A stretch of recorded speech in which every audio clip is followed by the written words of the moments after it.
You catch the ball. You got it? There's no crying. There's no crying in baseball.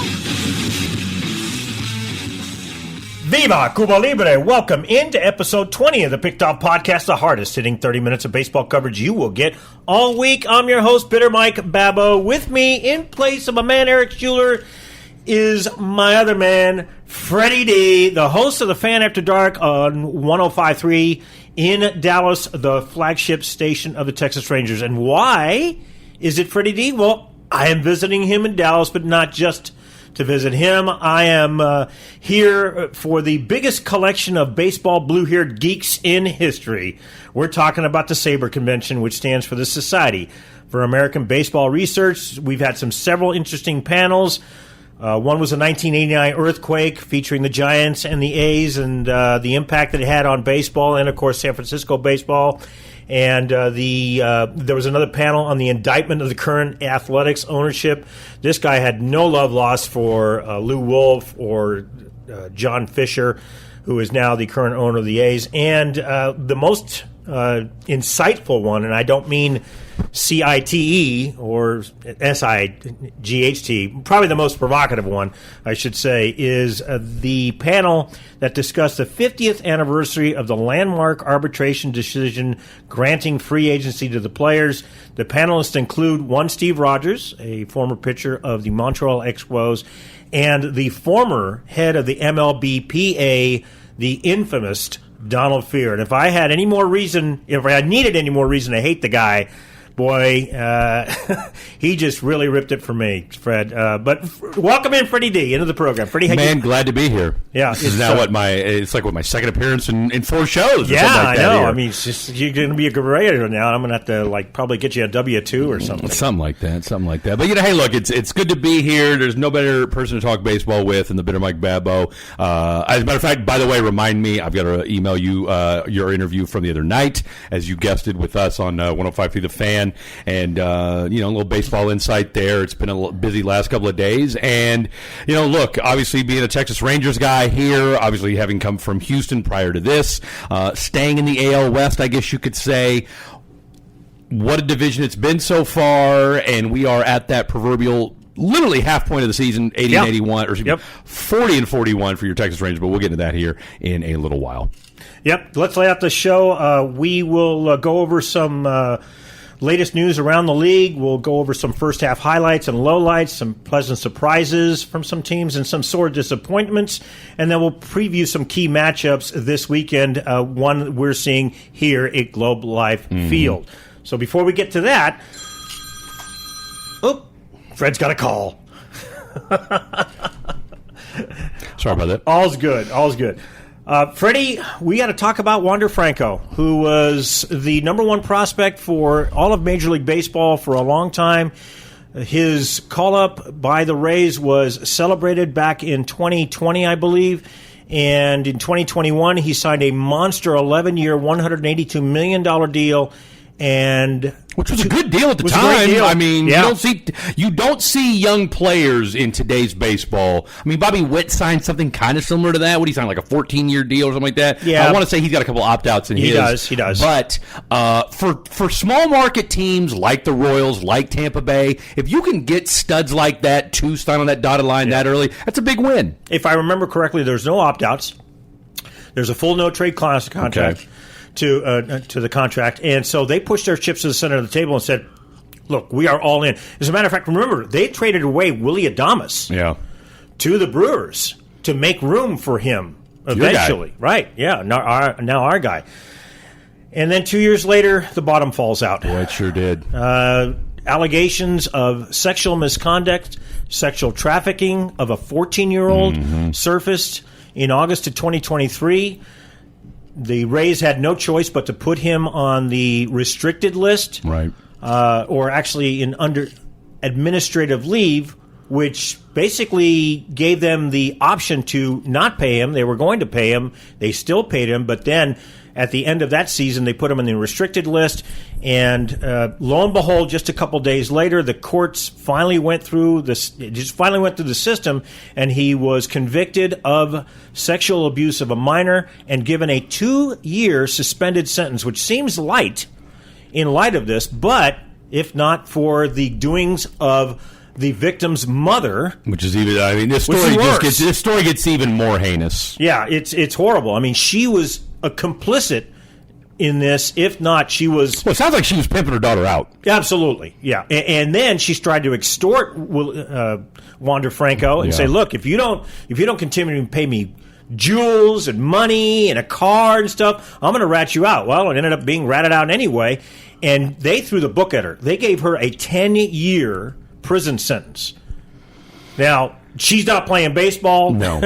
She's got nothing else to stand on, and Wander Franco, of course, has a lot more to lose, taking nothing away from the poor young girl who has got a lot to lose. I mean, she lost her youth, for crying out loud. It's a disgusting story, but it just makes you wonder with a guy. I mean, did Wander Franco know that this woman was underage? Again, it's heinous all the way around. It's a lose-lose for everybody involved. Sure. Again, obviously for the young lady as well. But you just wonder, in light of the sentencing, in light of the mother, all right, the following extortion, all right, you just wonder. And again, when you're coming from a third world country like that, all right, I mean, you would like to think that obviously, considering he had resources available to him that most folks in that country don't have, but the internet, your phone, long nights, whatever it is, all right? I mean, whatever he did, I mean, they met online, right? So, again, that's its own, kind of Pandora's box, so to speak. So, you just wonder for a young guy like a Wander Franco. I mean, look, it doesn't look like he's going to be playing baseball anytime soon, all right, because it's hard to get a visa when you've got this thing hanging over your head. Right, he's a convicted felon, so that's going to be a hard. I mean, I don't know how that's going to work out. I mean, I don't think we're going to see him anytime soon. Not to say that he will never play baseball again, but I think his career in the MLB is done. You think so? Oh, absolutely. No one's going to touch him.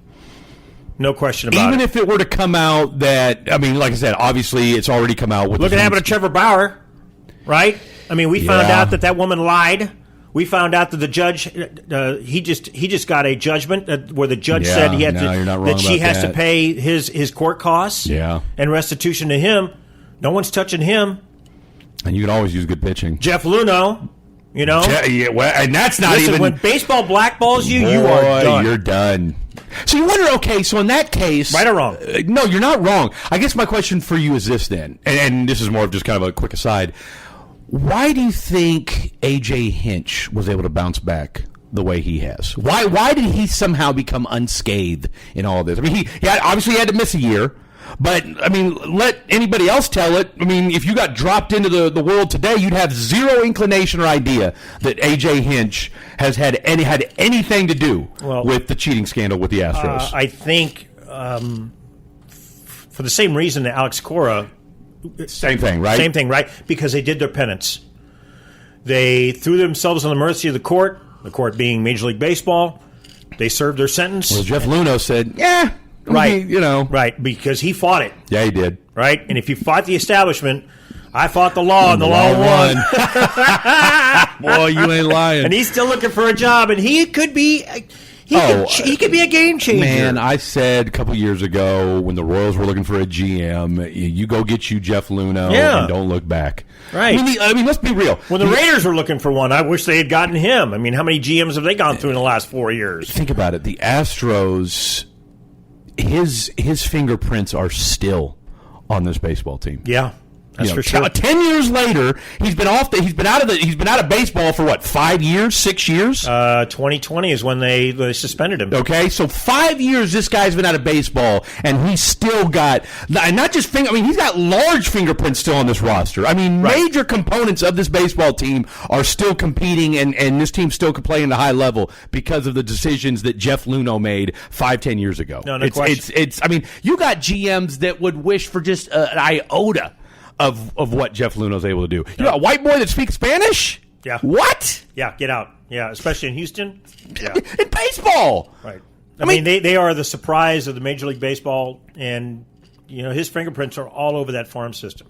Might be time to put some respect on Joe Espada's name, but we'll get to that here in a second. But Wander Franco, look, it's a cautionary tale to all the kids out there. I mean, whether you're white, black, Hispanic, whatever, all right, you have got to be smarter than that. You have got to be careful when you're out there. And look, it's easy for us to say we don't. We were young at one time, but we didn't have millions of dollars. We weren't athletic studs. Right, we were not in a high-profile situation. We weren't being catered to hand and foot. So it's easy for us to sit back and Monday morning quarterback it. But again, it's a cautionary tale, and you just hope that Major League Baseball relays this, because again, you could argue even more extent that when you've got those guys in the Dominican Republic and the South American countries who will do anything to get to this country, right. But also at the same time be a little more gullible and naive at the same time. Yeah, it's a terrible story. Oh, it's sad. It's really sad because he was one of the great offensive talents. Man. He could hit from both sides of the plate. He had a cannon of an arm, and he could have been one of the great talents that baseball would showcase in a small market town like this. It'd be huge for a Tampa Bay team. Right. And, not that they are missing him right now. They are one of the greatest surprises of Major League Baseball right now. We talked about the Astros a little bit. The Giants, my Giants are a surprise as well. The Rays are doing with their pitching. Yeah. They are like a half game out of the NL. Are we surprised by the Rays, though, anymore?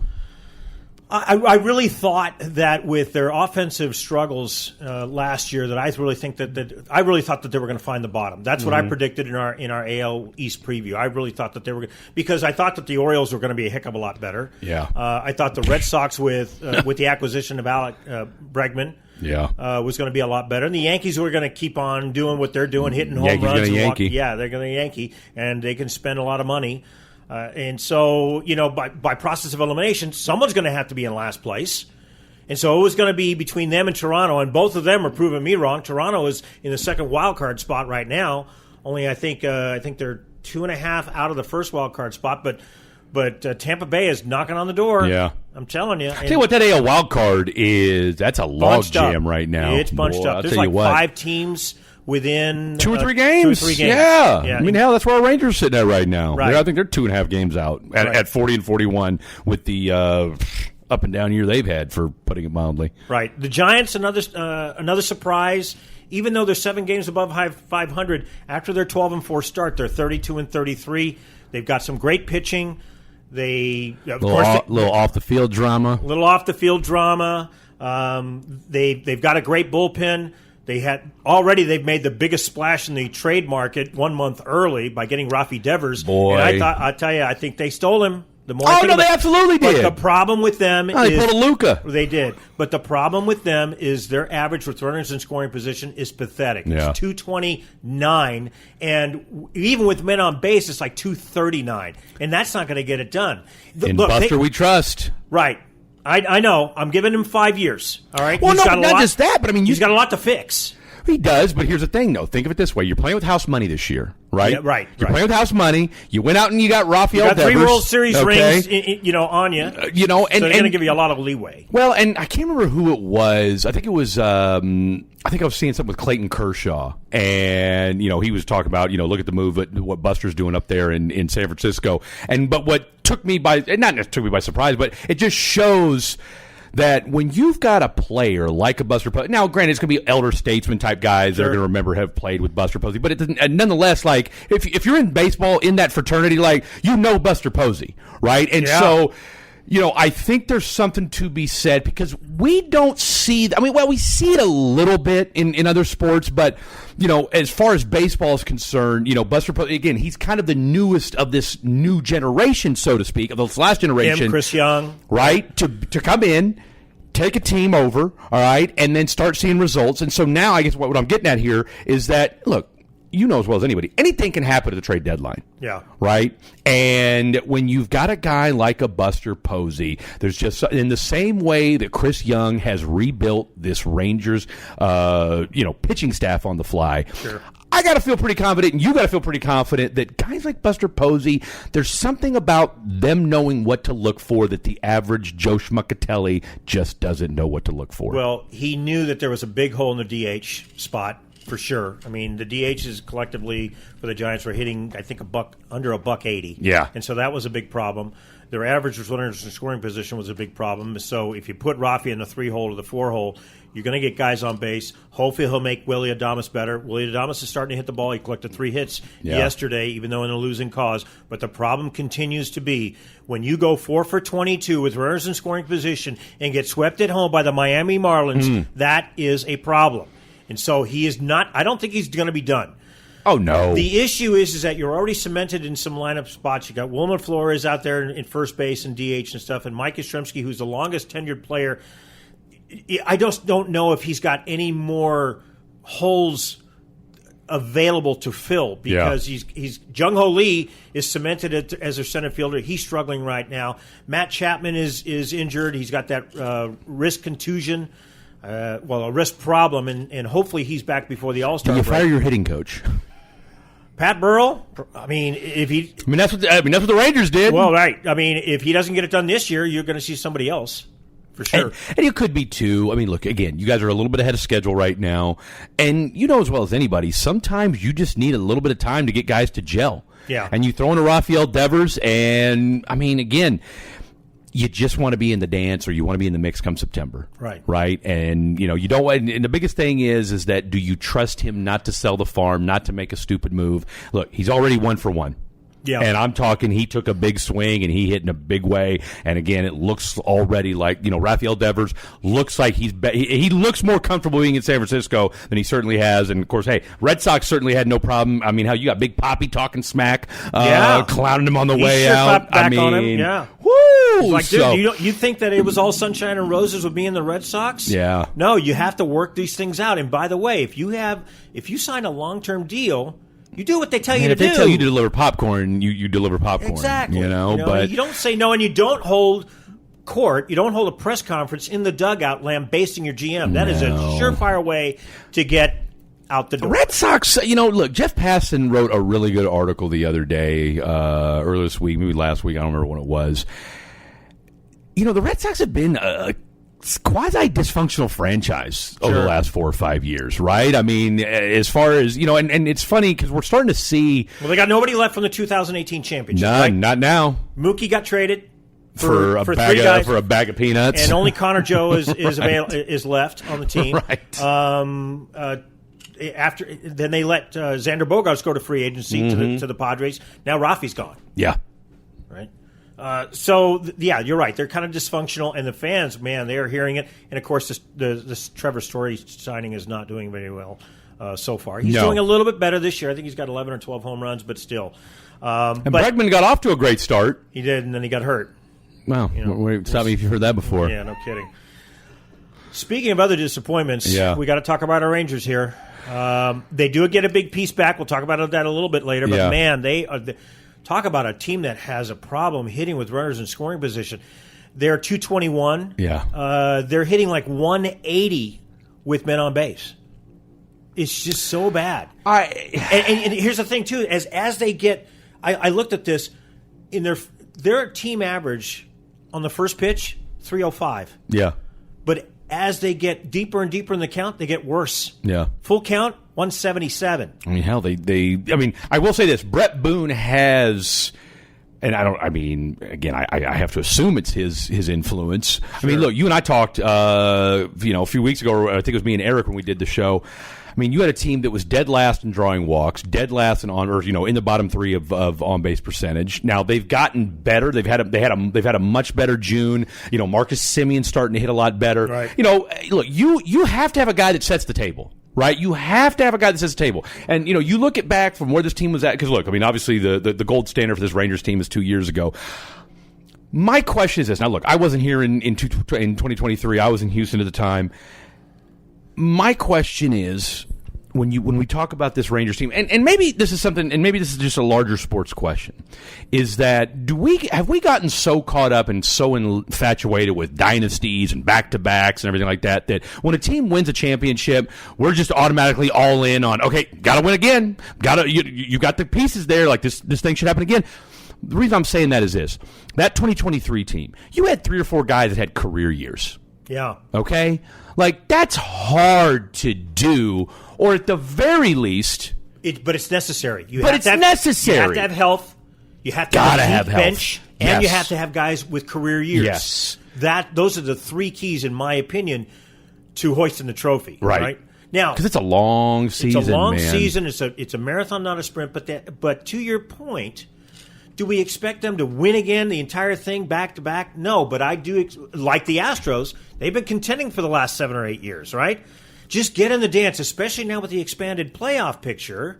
Yeah. I mean, you could be 500. You can be 3 games above 500, and as long as you're getting hot, anything can happen. I mean, I would argue. Here's what I'm going to say though about the Astros. See, the Astros, to me, in this run they're on, reminds me of the '90s Braves. Yeah. In the sense that, you had great pitching. Yeah. You had you had 2 great GMs because let's put some respect on James Click's name. Sure. I mean, we've already talked about Jeff Luhnow. James Click has you want to talk about a guy that history has forgotten in Houston. I mean, all this guy did was pick up the pieces left after a disaster, right? Yeah. And by the way, let me go turn around and make some really shrewd moves at the deadline. Puts a bullpen together on the fly, and boom, they go win another World Series. Well, he had a great track record with Tampa Bay. 100%. They've had only 4 GMs in their entire history. Who, the GM? The Rays. Okay. That's it. Yeah. And so they looked at this guy. Chaim Bloom went to the Red Sox. What does he do? He wins them a championship. Yeah. James Click comes in. He's been perennial winners in Tampa Bay. And so what he did, he righted the ship. We got to give respect to Dusty Baker. He calmed that clubhouse down, no question about it. But but the thing is that with this expanded playoff picture, you should be able to contend every single year, right? So that's why 2024 was such a disappointment. I'll push back on the you should be able to contend every year, provided, and this is what I think the difference is, and I've said this on air before here in Dallas, and I've caught some flack. But when you look at the difference between the Astros and the Rangers, okay, I mean Marcus Semion's on the back 9 of his career. Yeah. I mean, let's be real. He's 34 years old. This is the prime age when infielders start to break down. Right. All right, like this. Right. This is. I mean, I'm not trying to be hyperbolic here. Like it's a reality. Okay. Right. I mean, hell, Brett Boone talked about it on our station of a few months ago because he said Robbie Alomar told him the same thing. He said it happened to him, and now we're starting to see it. Now, has Semien bounced back in a big way? Yes, but Corey Seager can't hit his way out of a wet paper sack. All right, no. Adolis Garcia has been average, and average might be. Look. Let's put it this way: if he didn't have a hand cannon for an arm in right field, okay, we wouldn't. I don't know that we're having this conversation about him. Now that being said, I think he's leading the team in RBIs. He's got 9 home runs, but he's batting 230, I think 229 or something like that. You've got a team that, like I said, can't get out of its own way. Hell, Josh Smith's probably been your most important hitter. Yeah. On the year, and he's your utility guy. Now, probably the best utility guy in baseball right now. But you just look, this team is an 8 to 10 game out of 12 win streak away from flipping this thing all around. And in baseball, you can do that because the pitching is as good as there is in baseball right now. DeGrom's pitching his ass off. We get Evaldi back. Tyler Malley's been a revelation. And then you throw in a little Jack Leiter when he can stay consistent. Kamar Rocker, of course, you don't know what day what you're going to get out of him. Closer position does give you a little cause for concern, but at the end of the day, and you saw this guy yesterday, and you got your San Francisco Giants shirt on. If there's anybody that you are willing to be patient with, and in Bochy we trust. Yep. And this is what he does, by the way. Yep. Every other year, and let's call it what it is. How much time's he got left? I mean, there's rumblings that this is it for him. Well, in listening to him when he got that award yesterday, I can still hear the fire. He loves to come to the ballpark. Oh, he does. He loves the relationships that he has with his GM and his players and his coaches. He just absolutely just gets excited to come to the ballpark and see what happens every day in and day out. And this, not to segue, but I'm now convinced that the reason why he's with the Rangers is because he didn't want anything more to do with Farhan Zahidi and his craziness in San Francisco. Okay. He wanted to play some more. He just didn't want to play in an atmosphere like that. Yeah. And so good for Bochy. I really think that if anybody can turn Plus this they around, love him him here. and they should. I mean, he gave him the first World Series championship, for crying out loud. And if there's anybody that can do it, it's him and Mike Maddox. Mike Maddox is a genius. Mike Maddox I'm surprised he's not a manager. Maybe he doesn't want to be. That's got to be it, right? Right. Because with what that stay in your lane. dude's been able to do Yeah. with pitching staffs over the last 3 seasons.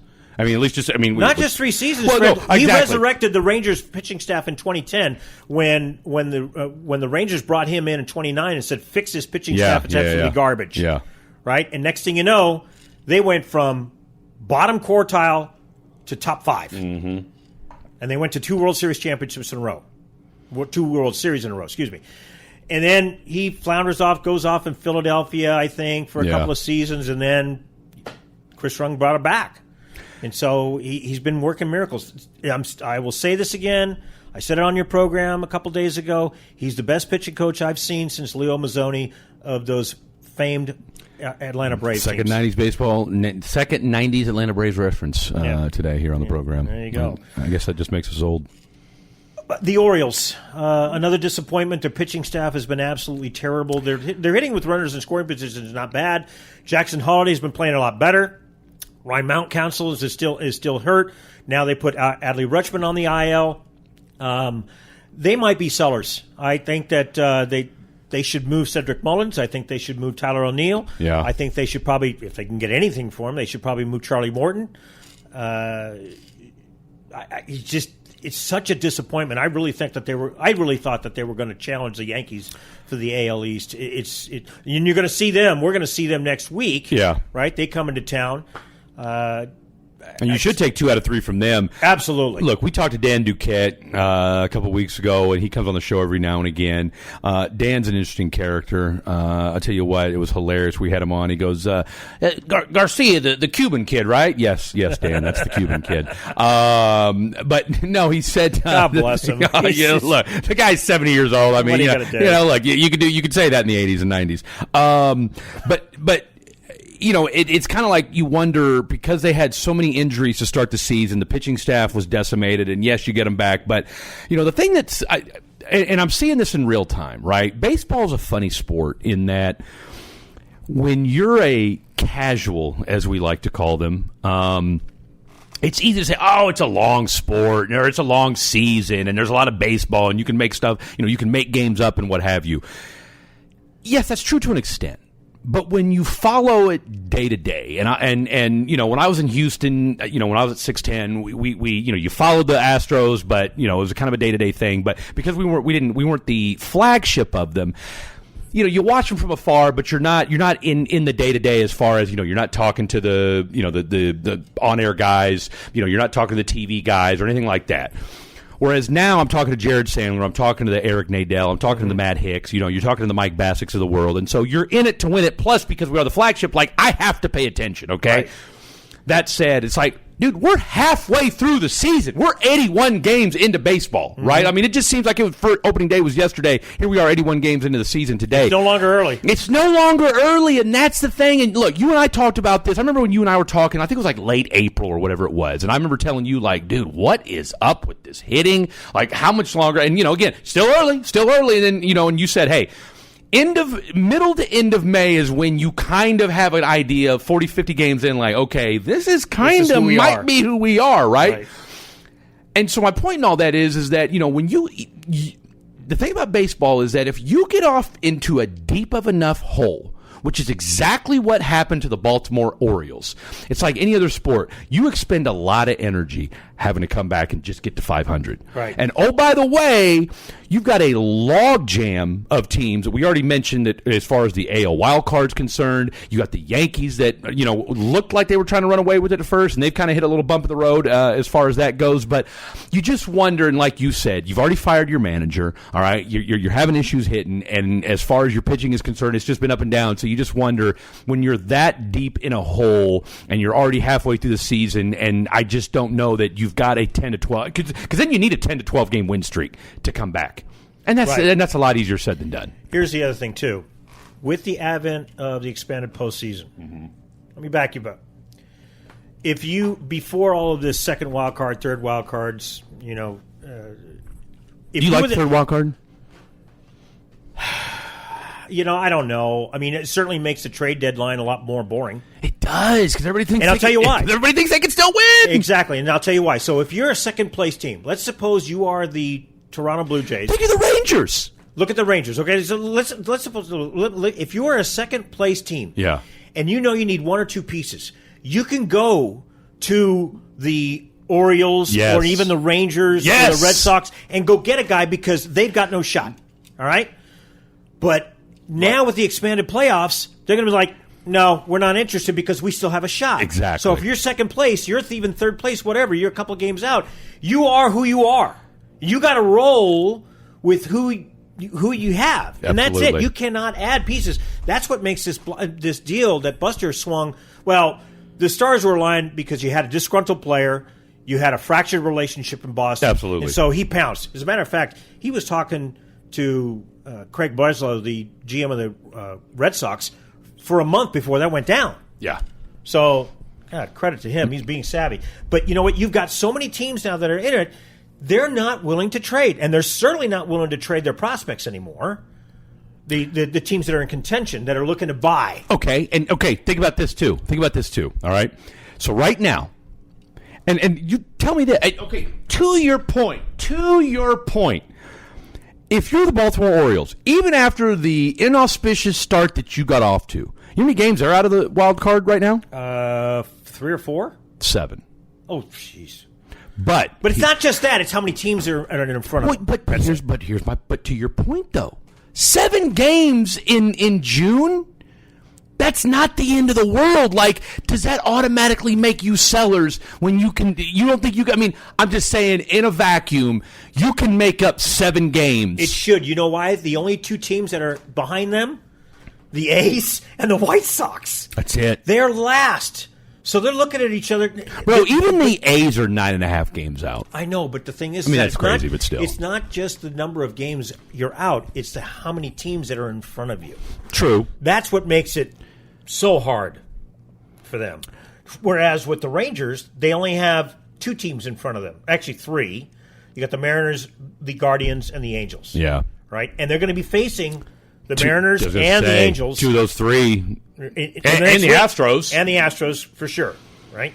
So it's going to be hard for those teams that are on the cusp to add to their roster. Absolutely. Without really giving up a lot. And they're reluctant to do that. I mean, I guess if you're the White Sox, you're getting a lot of phone calls, right? I mean, now the... Yeah, but do they really have anybody? No, they don't.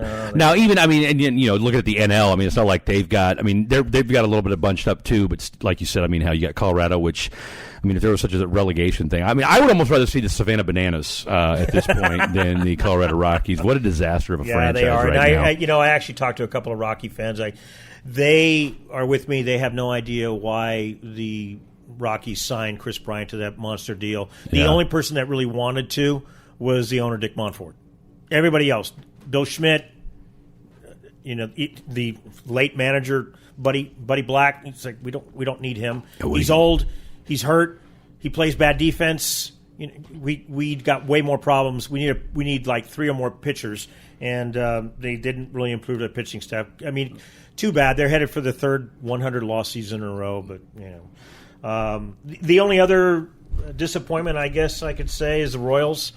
Yes, and their hitting is just absolutely atrocious. They've been shut out 8 times. They've scored less than 3 runs 33 times so far. Yeah. They got swept. They are winless at home in June. Oh, yeah. No, they are 0 and flipping 10, and they've got the Dodgers coming into town. The Savannah Bananas have won as many games at Kauffman Stadium since May 23rd as the Royals have. That's all you need to know. I mean, they can't find a right fielder. No. They tried Hunter Renfroe, gone. Let him go. MJ Melendez, back to the minors. Yeah. Jack Caglione. I mean, he never played anything more significant than Double-A. He looks like the Bad News Bears out there in right field. Yeah, and is the guy a freak of nature? Right. He climbed the wall to rob a home run once, but yeah, he looks like a giraffe out there. Tell you giraffe. what. I mean, it's just really rough. Although he looks like a real giraffe at the plate. Yeah, and Salvi Perez is not getting it done. Even Bobby Witt Jr. Bobby Witt Jr. is a great player. He's the second best player in Major League Baseball right now.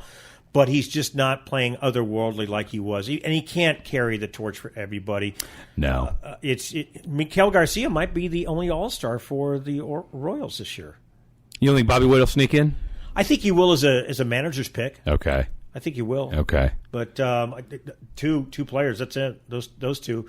Cole Reagans could have made it, but I think he got hurt. Yeah, I was going to say he's hurt. And I want to say he doesn't come back until, I think they said probably late July, early August at the earliest that we'll see him back with shoulder. Because I think the deal was with him, they were talking about it during the Rangers series when he was here, a month where they told him, you can't even do anything. Right. Like we ain't rehabbing, nothing, just a month of shut it down. That's it. Right. You're chilling at the house. Wow. That's rough. It's good money if you can get it. Right. Turning to this weekend's matchups, we got some key ones. We do. We need to look across the state. Yeah. Because the Cubs and Kyle Tucker makes his first appearance back at H-Town to face the red-hot Astros. Another surprise. I thought that they were just going to really flounder this year, losing Tucker, losing Bregman, having no Yordan for most of the season. Seriously. Having only 2 pitchers, maybe 3. Luis Garcia is nowhere to be found.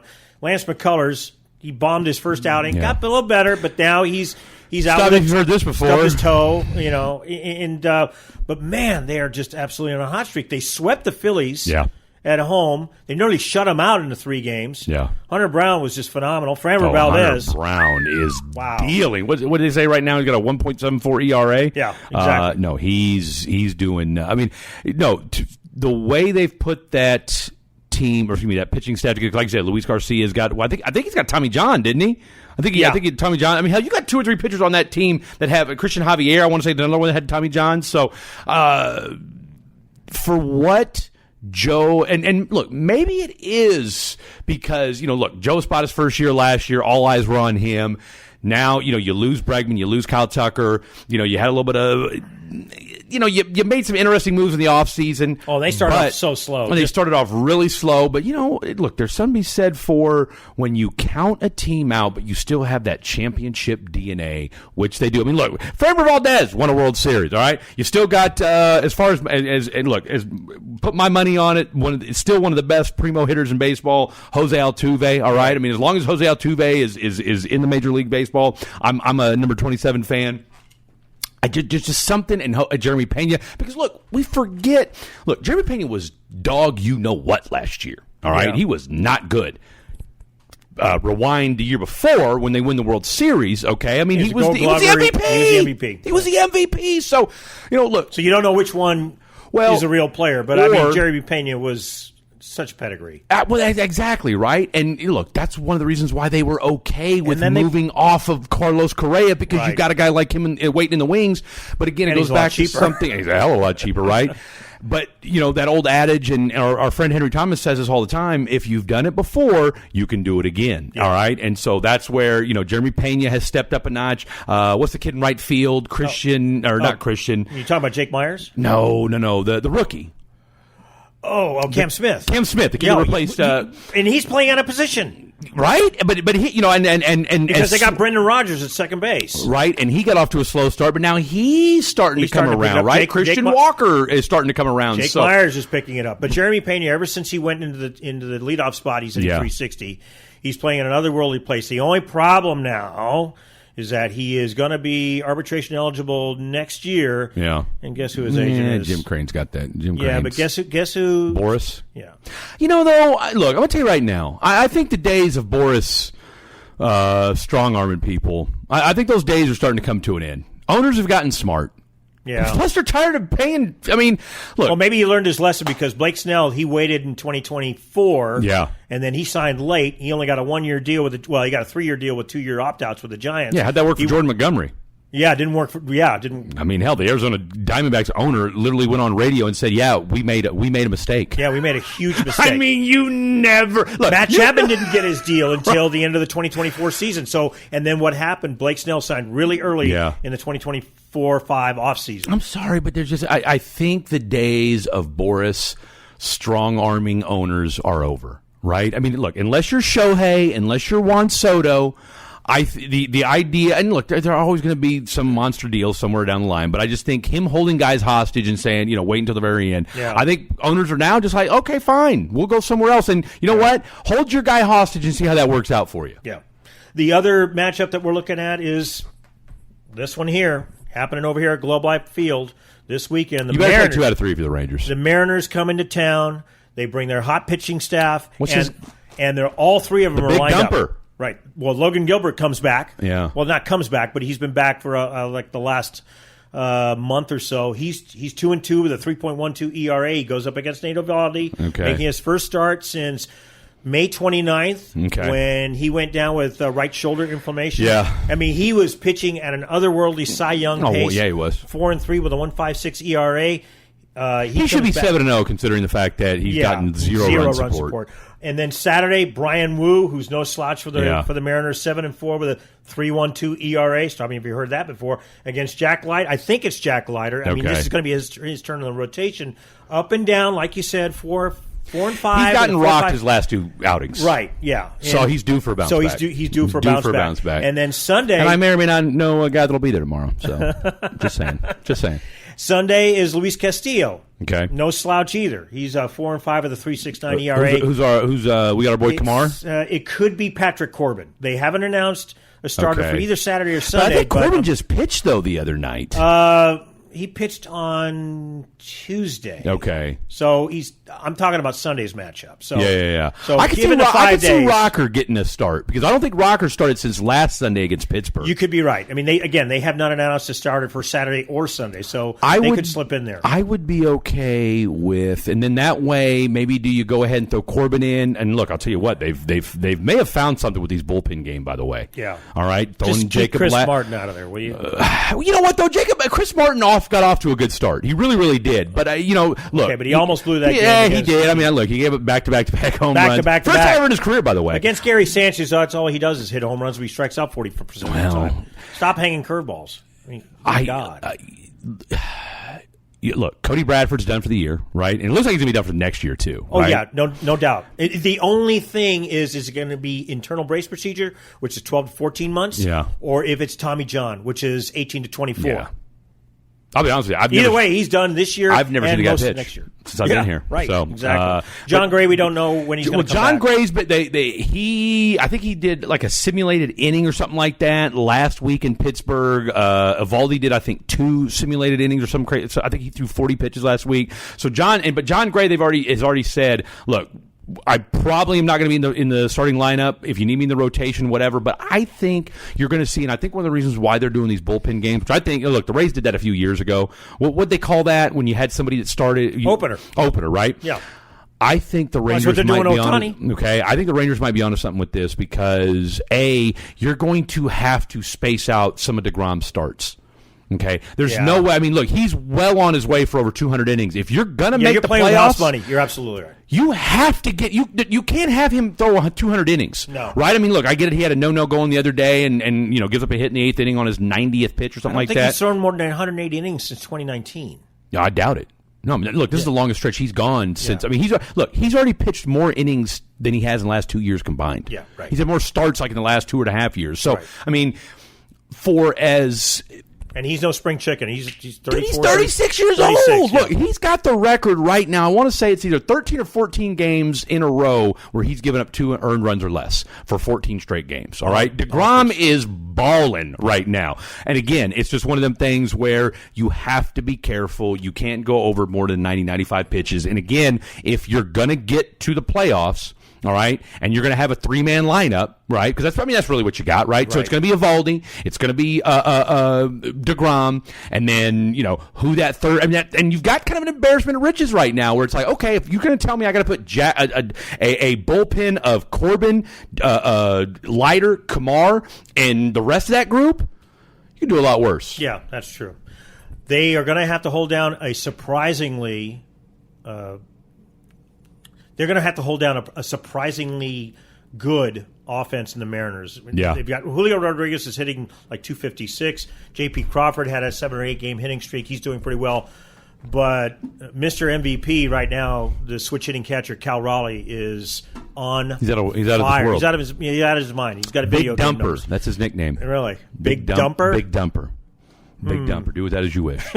Do with that as you gonna wish. leave that Look, one they alone. don't make nicknames like they used to. Right. But I appreciate a good nickname from time to time. So He know, went 4 or 5 games when he hit a home run in a row. Yeah. So they really got to hold him in check. I mean, he's the one guy that they cannot beat. So no. And of course for the Rangers, you already mentioned it. Marcus Semien has been a nice bounce back. He's had a decent look. He's batting cleanup right now. Right. Okay, he's batting cleanup. Adolis is starting to look, and this is where your boy Bochy. This is what makes him. And hell, they had that survey that came out, I think 3 weeks ago. They asked, who's and this was a players survey. Who's the one guy manager you'd still play for? Bochy was at the top. Now, Him and Terry Francona. I think Terry Francona was second. The only two managers over 70 years right? old. The two old guys, right? The two. I mean, there's something to be said for that, right? And on the flip side, you know who got 3 votes for a manager I would not want to play for? Who was it? Gabe Kapler. He's not even in the league Yeah, I was going to anymore. say. So, but apparently he can do wonderful things with coconut oil. Yeah. That said, Zinger. When Bochy gave Adolis 3 or 4 days off, might have been 5. But he gave him an entire series off, and of course, everybody's starting to hey, what's going on? He's the guy. Now, look, does Adolis still swing at some pitches that that guys like you and I would probably swing at? Sure. That a professional hitter should not swing at? Yes. But he has been much better. He's batting over 300 since then. Right. His OPS is around 800-900. So you're seeing a guy, and again, this is where, like you alluded to earlier, where Boch, there's something about this guy just knows how to push the right buttons. And so if you're a Rangers fan, if you're a baseball fan, this is why, for people saying, well, I can't understand what the Rangers are doing. Look, regardless of how this team started, as long as you got Bruce Bochy and Mike Maddox and now Brett Boone as hitting coach, and AL West. Yep, that's for sure. So we'll see. Marcus Semien, he's faced the Mariners more often than any other team except for the Angels. Yeah. He's got 30 home runs in his career against them. He's due for a dong. He is, but he's hitting 0.94 against Sean Gilbert in 34 at-bats, so hopefully he can break out of that. Corey Seager, mirror image. He hasn't had much success against Seattle I think that as a hammy's whole, still bothering him, but yeah, it's possible. He hasn't been right. Now he hasn't been right in years. I mean, God, Well, I'll tell you what. Last 2 seasons, look, Seager was either lights out or hurt. Yeah. I'd move him to first base. I don't know why that conversation hasn't been had. Who knows? I mean, he's a big dude. It's not like he's some Gold Glove shortstop anyway. I don't know why you don't go ahead and just move him to first base. I mean, he's built better for that. But what do I know? We'll see. I'm just a guy that talks into a microphone. And I think we've talked enough. Boy, Freddie. What do you I tell say? you what, it's what happens when you put us together. Right, no doubt. We go And off we haven't even the rails. and we really haven't. No. Well, let's put it this way: we haven't gone off the rails non-baseball. That's true. So That's true. Look, baby steps. Yeah. Baby steps. And I haven't gotten on my rant about Donald Fehr because that clown, he said, all right. Real quick. Let him have Donald it. Let him have Fehr, he was on a panel celebrating the 50th anniversary of the landmark decision giving the players a free agency, and someone in an open mic question answer period asked him if, given the integrity question of allowing people into the Hall of Fame, such as Pete Rose and the steroid guys, don't you think that Bud Selig should be out of the Hall of Fame too?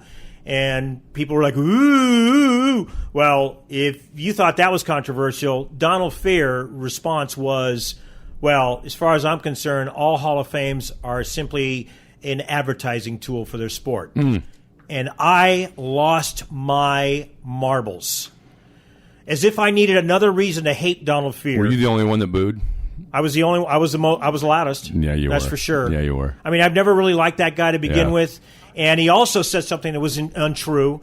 He said that the public opinion has never swayed the players' tactics or strategy on anything. And I call BS on that too. Because in 2002, when they were this close to striking in August, the biggest sticking point was that the owners wanted to implement a steroid testing policy in advance, well, not in advance, but in response to all the backlash over the steroids being used. And he was against it from the get-go until cooler heads prevailed, and I'm talking about John Smoltz and Tom Glavine, leaders of the PA who said, look, man, we're getting a lot of public flack over this. Yeah. We need to back off on the stance. So don't tell me that public opinion doesn't hold sway into what you do, because it absolutely does. You have to.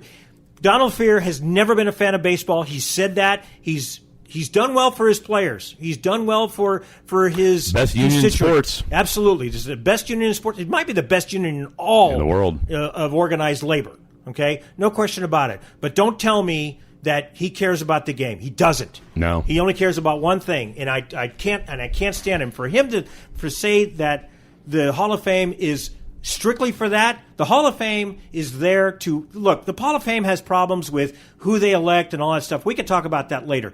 But for me, the Hall of Fame, I get to celebrate the great players in the game. I get to celebrate the women in professional baseball, the Negro Leagues, the guys who basically paved the way, and the greats that have been adorning this game forever and ever. And so that's what I use it for. Don't tell me it's just a marketing ploy. It makes me sick. And, I wanted to talk to him about it, but he had to catch a plane.